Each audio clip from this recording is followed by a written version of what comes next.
Haga khandru terik no pra araja arpoi umentri rangba kajalau konrat ke sangma ula play paj ba ek tamasa telang jong kajala ya kabala ai kerteng ke Winter Tales Festival. Kajing temu jongani ke tamasa kalong man kintiu iki riudon sab jaga jala Meghalaya man pinpau paj ba ya laki sab ki phong berkum juru ban kintiu ya kajing mi nala tinrai. Ukonrat sangma habai kran bikla pathai kubor loong bakani ke tamasa kalong hagajo kapor kum kajing la kheru ya ka ayom Christmas. Basically, the idea is again to have kind of events where we can celebrate Christmas. But while we do that, we are looking at 2-3 concepts out here. Number one is, of course, to promote the local artists, to promote the local products, which is a continuation of what we're doing in the Meghalaya Age store.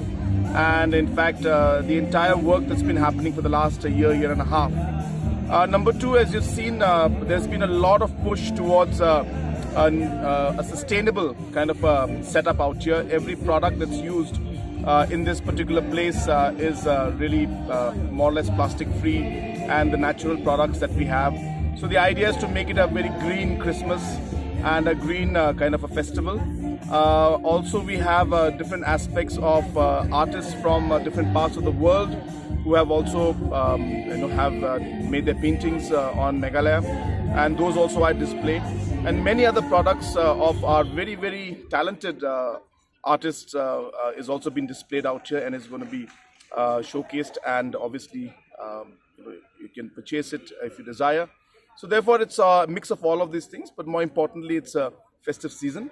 So I do take this opportunity through all of you to wish our citizens a very Merry Christmas, and I hope all of you enjoy this particular Winter Tale festival that we're having out here in Watts Lake. And I urge the citizens of Shillong especially, and from other parts of the state also, to kindly come and visit this. It's beautiful, it's done very well, and it'll be really great experience for all of you also.